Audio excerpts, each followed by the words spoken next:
Before Marvel came around and took complete control over Hollywood, Harry Potter was the biggest movie franchise, running from 2001 to 2011 and having 8 main series movies. J.K. Rowling's best-selling books also became some of the best-selling movies, and Potterheads were everywhere in the 2000s. I never really got into Harry Potter until I was in my late teens, and I'd only seen bits and pieces of the movies here and there. My cousin loves these movies and books, and he finally convinced me to watch the entire series in a week, which we did together. I have since rewatched the individual movies that I like out of order, and then just recently I did a full watch-through of the entire franchise again. And yeah, I think it's safe to say, Harry Potter's pretty good. I like Harry Potter. It's not that special to me like it is to other people, and it would never be in my personal favorite category like some of the Marvel movies. But today, I want to go over every film in the franchise and look back on them and give my thoughts. Something that is very important to point out, though, is I've never read a single one of any of the books. In 6th grade, I got about halfway through the first book, and I stopped. And now, since reading is for nerds, I have no desire to go back and read them. I'm going to talk about these movies in release order and rank them out of 10, but before we do the Harry Potter movies, let's start with the 2 movies that I don't really even consider Harry Potter, Fantastic Beasts and its sequel. And I'm not going to go over these movies really in depth. I'm going to do these really quickly because I don't like either of them. Fancy Animals and Where They're Located centers around a weird story about a zookeeper guy named Newt Salamander trying to get his animals from one side of the United States to the other. But eventually he gets caught up in the events of the First Wizarding War, and then he has to help stop or fight Grindelwald and Ezra Miller, whatever. This movie took a spin-off cute little book idea about magical creatures in the wizarding world and made it into a fully fledged movie franchise. I am all for the idea of seeing the origins of Dumbledore and Grindelwald, but since J.K. Rowling was so keen on making this a Fantastic Beasts franchise, Newt Scamander has to be part of the story. And this is probably my biggest complaint with these movies, is that Newt has nothing to do with the plot. 5 out of 10, not that good. Fancy Animals 2, the bad guy escapes from jail, is more of the same stuff, except in this movie we have more side characters that don't need to be there. Like Jacob. I hate Jacob. He's my least favorite Wizarding World character.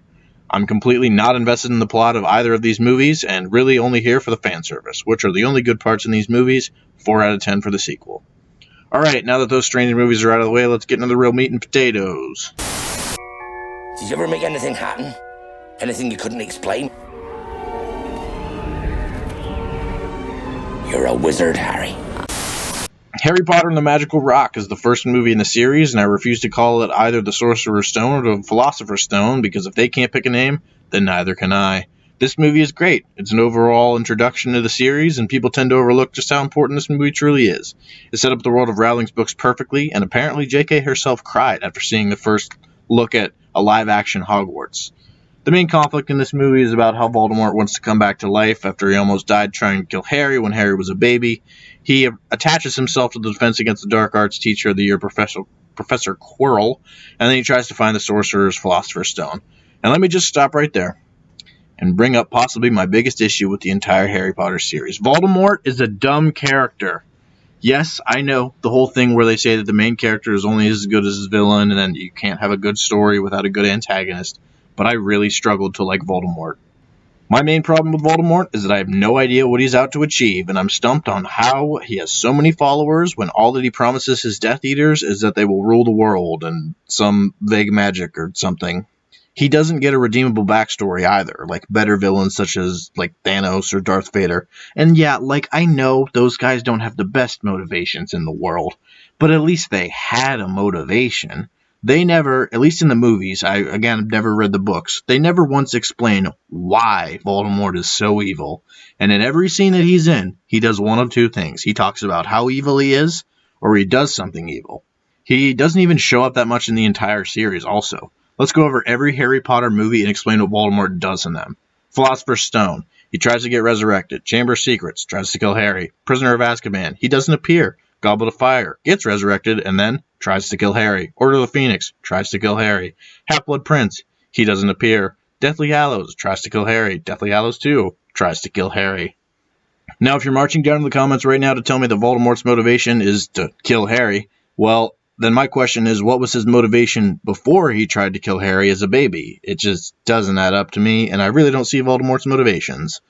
Anyways, the Professor Quirrell and Voldemort stuff take a backseat in this first movie, as the main focus of the film is to introduce us into the Wizarding world. We learn more about magic, the prophecy, platform 9 3/4, Hogwarts, Quidditch, the 4 houses, and so much more. And this is where the movie truly shines. We're also introduced to characters that we'll be spending a lot of time with in the next 7 years, with Dumbledore, Snape, McGonagall, and all the other professors. This is where the movie truly excels. The story is not all that complicated, and the end is pretty much this. The CGI isn't that great, but it was 2001. The colors and shading of this movie are a little too bright, especially when you compare it to the later films, and also some of the child acting isn't that great. And the ending where Dumbledore is ridiculously biased towards Gryffindor is just stupid. However, it is a good movie that introduces us to the Wizarding World. 7 out of 10, pretty good. Harry Potter and the Bathroom Full of Snakes is the most forgettable movie in the entire franchise. It's not necessarily a bad thing, it just means that nothing really happens in it. Voldemort has another evil plan, except for this time it's not Voldemort, it's Voldemort, but from the past. And he captures Ginny Weasley, Ron's sister and Harry's future shagging partner. Side note, I'm not a fan of Ginny, because in the movie she gets nothing to do, and the actress that plays her has no chemistry with Daniel Radcliffe.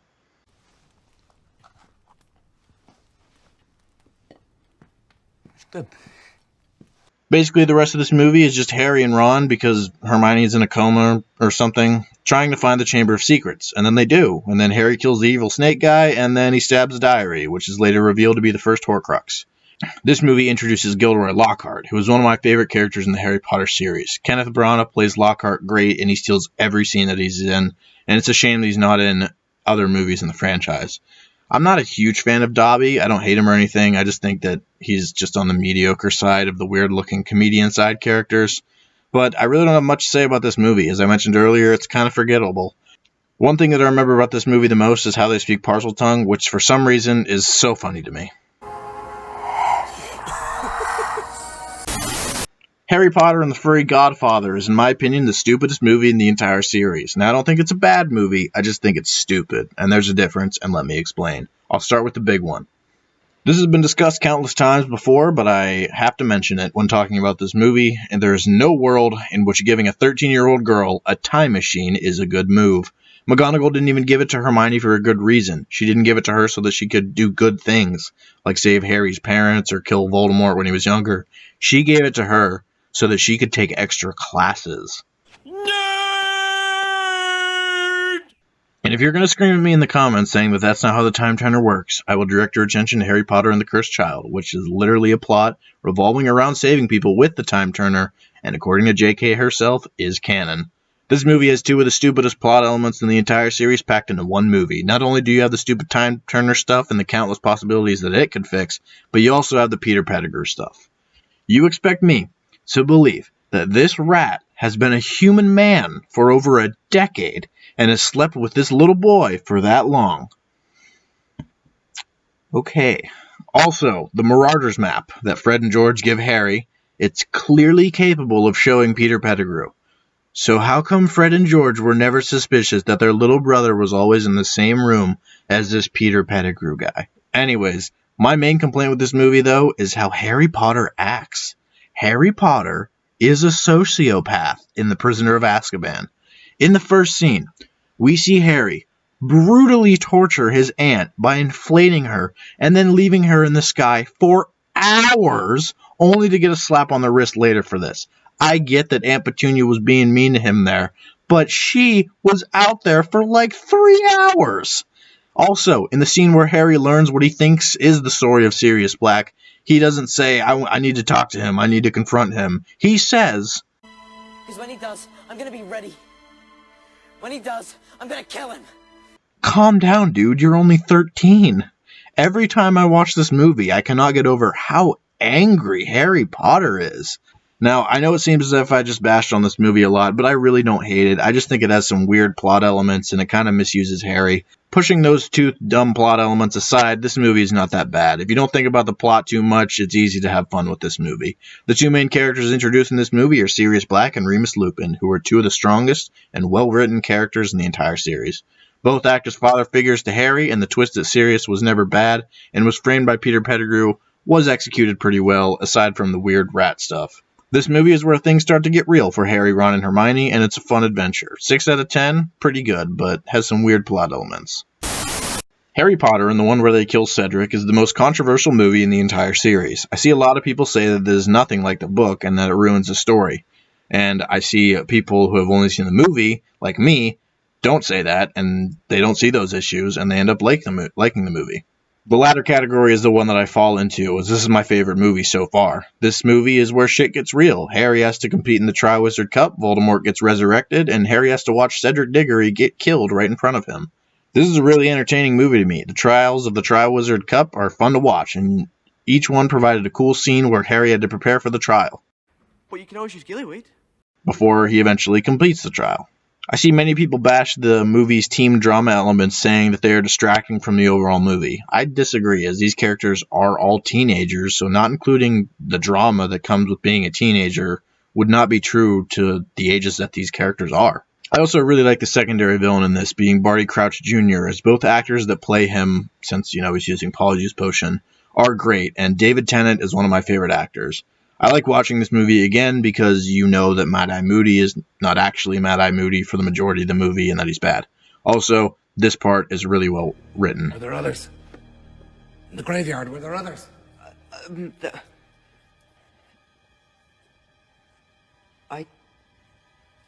I don't think I said anything about a graveyard, Professor. As for the things I didn't like in this movie, Ron is a dick for absolutely no reason. I get he's a little jealous, but he can get over it. And then the biggest issue that I have for the Goblet of Fire, and not just necessarily the Goblet of Fire, but the entire series, is probably the most controversial thing that I will say in this video. So bear with me here. Dumbledore is dumb. Now I know this is a controversial opinion, and I am 100% sure that Dumby did not act like this in the books, but Dumbledore in the movies is a mess. He has no idea what to do in just about every movie, and he's always screaming. Harry, did you put your name in the Goblet of Fire? No, sir. You asked one of the older students to do it for you? No, sir. You're absolutely sure? Yes, sir. Silence! This doesn't help, Alistair. Harry Potter! Get around. Quickly! Is he in this room? Attention! Harry, get away from there! Good, you're an angry gay. When he does know what to do, though, he never does it himself, and he always entrusts the stupidest characters to do his work for him, like Hagrid. I like Hagrid, but he's dumb. It's part of his character. Don't at me. Baked it myself, words and all. Albus Dumbledore in the movies is more like a video game sidekick, urging you to go places and do things rather than doing it himself. From the very beginning, Dumbledore knows that Harry is the last Horcrux and that he will have to die so that Voldemort can, but he never tells Harry this. He speaks in riddles in every single scene that he's in, and he just doesn't give Ron, Harry, and Hermione a straightforward answer. Hey Albus, they're going to kill Buckbeak and Sirius. Can you help us? When in doubt, I find retracing my steps to be a wise place to begin. Hey Albus, can you help me find these Horcrux things? Told me this. I knew then this was a different kind of magic. Very dark, very powerful. Hey Albus, the Ministry is here and you have to face your consequences. I don't like Dumbledore. It would be fine if he wasn't such a big part of the story and if we didn't have better mentor characters in pop culture like these guys. Anyways, Goblet of Fire is good. 8 out of 10, best one yet. Harry Potter and the Fiery Pigeon is my favorite movie by far. After the ending of Goblet of Fire, you really start to feel like shit is starting to get real in the wizarding world. In this movie, we learn about the Order of the Phoenix as a group, and let me just say, this concept is so cool to me. It's like the Wizarding Avengers, who are formed to stop Voldemort and his minions. We already know some of the characters like the Weasleys, Lupin, Sirius, Mad-Eye, and Snape, who is, I guess, a double agent. And we're also introduced to new characters like Tonks and Kingsley Shacklebolt. Not only do we get this cool super wizard team, we also get another one at Hogwarts as Harry really steps up in this movie and forms Dumbledore's army. You get to see more of Harry being a leader, and some of the side characters at Hogwarts are some of my favorite in the entire series, like Seamus Finnegan, newcomer Luna Lovegood, and the best character in the entire Harry Potter series, Neville Longbottom. I also absolutely love to hate Dolores Umbridge as the secondary villain in this movie. She's the character that you love to hate, and I guarantee everyone has met someone like Umbridge in their life. She is the wizarding world's equivalent to a Karen, and she makes the plot so much more engaging. The Final fight scene in this movie is the best fight scene in the entire series, and it's cool to see both Dumbledore's army and the Order of the Phoenix team up to fight against Voldemort and his Death Eaters. This is the closest this series ever gets to a group team-up shot, which is something that I'm a huge fan of, given my love for Marvel. Bellatrix Lestrange, who is portrayed terrifyingly well, kills Sirius in the battle at the Ministry, and his death really hurts Harry, as it is now 2 straight years where he's had to watch someone die to Voldemort and his Death Eaters right in front of him. This is my favorite movie, and it's up there with the Deathly Hallows Part 2 as one of the best movies in the entire series. 9 out of 10, bloody good. Given the upward trajectory the past 2 movies had, Harry Potter and the Half-Baked Chicken is a tremendous disappointment. This movie is similar to The Prisoner of Azkaban for me, as I was not a huge fan of the way that the story went, but I still tried to accept it so that I could stay engaged in the story. The main thing that I don't like about this movie is that something doesn't even happen in this movie, and that's that Voldemort doesn't even appear in this entire movie or book. His influence is definitely present, but this is by no means acceptable, as we are past the foreshadowing phases and into the real fight, given the fact that we just saw him in the last 2 movies' final battles. There's no reason why he shouldn't be involved in this movie. This movie centers around Voldemort's plan to have Draco Malfoy kill Dumbledore, as his father Lucius can no longer do it because he's in Azkaban. I was really rooting for Draco in these movies, not to kill Dumbledore, but he had all the signs of a great rival character that could be redeemable in the end. In this movie, he is not able to kill Dumbledore, which shows signs of him becoming a good guy in the end. However, and I'm going to skip ahead here a little bit, but in the Deathly Hallows, he doesn't. He's still an asshat. Harry has to save him before he runs off like a coward at the end of the battle. I feel like Draco was a wasted character, and I'm sure I'm not the only one that thinks that. Anyways, Dumbledore does die, though, in this movie, and it comes at the hands of Severus Snape. And the whole character arc of Snape is phenomenal, and portrayed great by the late Alan Rickman. This story is a little hard to follow, though, as you have to understand the motivations of Snape, which doesn't happen until Deathly Hallows Part 2, but rewatching it, it's really good. Let's talk about Horcruxes.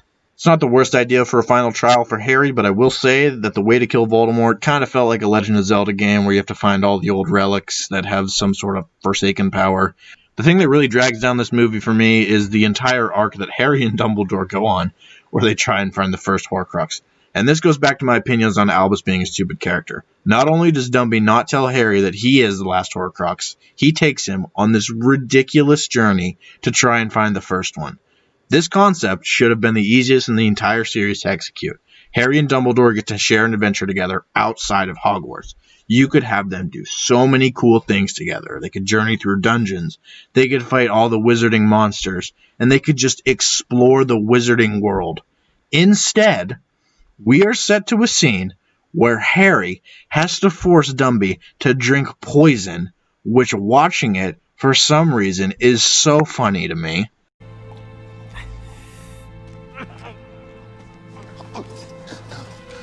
You have to keep drinking like you said, remember? You must drink it. Drink it, Hannah. Drink. I can't. And then, at the end, we realize it's all for nothing, as it's not even the real Horcrux, and apparently Sirius's brother had it, who gave it to his house elf, who gave it to Dolores Umbridge, who has it in the Ministry of Magic, which you don't even see happen in this movie.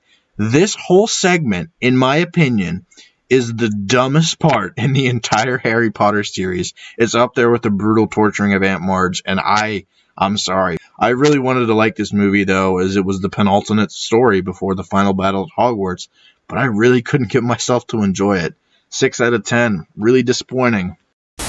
Harry Potter and the Three Magical Artifacts was split into 2 different movies, and pretty much everything that I have to say about Part 1 of the Deathly Hallows stems to the fact that this should have never happened. Almost nothing happens in the Deathly Hallows Part 1. I say that, but both movies, there are a lot of character deaths, but they almost always happen off-screen. Mad Eye's dead. And if they do happen on screen, it's with a non-human character and a random side character like Hedwig or Dobby. Now, the best sequence in this Deathly Hallows Part 1 movie is where they have to sneak into the Ministry of Magic and get the Horcrux from Dolores Umbridge, and then Harry gets to say this line. You're lying, Dolores. And one mustn't tell lies. which is super cool. But when you think about how this is the same Horcrux that Harry and Dumbledore wasted half of the last movie chasing, and now how we have spent the half of this movie chasing, it's kind of stupid. The next main chunk of this movie is literally, and I know that word gets used a lot, but literally Ron, Harry, and Hermione hanging out in the woods trying to figure out what to do next until Ron gets angry and leaves and something, only to come back and figure out how to finally destroy the first Horcrux. Woohoo. And then they go to Luna's dad and Malfoy Manor and... okay, yeah. Sorry, this movie is so boring. And then there's the ending scene. Voldemort breaks into Dumby's grave, and then he gets the Elder Wand. Woohoo. Anyways, Deathly Hallows Part 1, 7 out of 10. Not terrible, just pretty boring. Alright, last up, Harry Potter and the One Where Neville Gives a Speech is the second best movie and a really great finale to the series. This movie wasted no time explaining what's going on, and I really like that. They just jump straight into the action and expect you to have seen the past 7 other movies or even read the books. This movie feels like an appropriate finale, and pretty much 2/3 of this movie is just the final battle at Hogwarts, and I love that. First off, let's go over the things I didn't like in this movie, because there's not that much. As I mentioned earlier, I hate how Draco gets no redemption arc and just dips with his family at the end of the battle. I'm also not a fan of how Dumbledore has a brother now, and that's how they sneak back into Hogwarts. It's kind of unnecessary, and it brings up more questions than it answers. I would have preferred if it was just Neville that got him back into the castle, but whatever. Also, there's a lot of deaths, like I said in Deathly Hallows Part 1, that happen off-screen, and we're just told to accept that Remus Lupin, Fred Weasley, and Nymphadora Tonks all died off-screen. But that's pretty much it for things I didn't like. Payoff in this movie is the name of the game, and nearly every character gets something cool to do in the Battle of Hogwarts. Let's go over some of my favorites. Professor McGonagall, who's been one of the best professors at the school, gets to do this. Pier totum locomotor! I've always wanted to use that spell. Molly Weasley, who has always been a good motherly figure to Harry, gets to do this. Not my daughter, you bitch!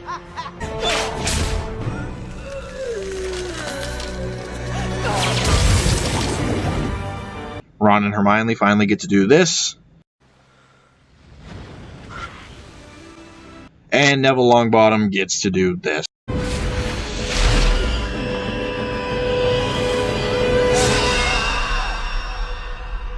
I held off from talking about Neville until we got to this movie, and let me just say that Neville Longbottom is the best character in the entire Harry Potter series, and it's not even close.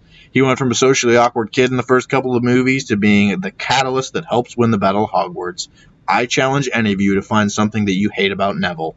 He is the best, and he has some of the funniest scenes in the entire series. I really just like his character, and without him, this series would be missing something.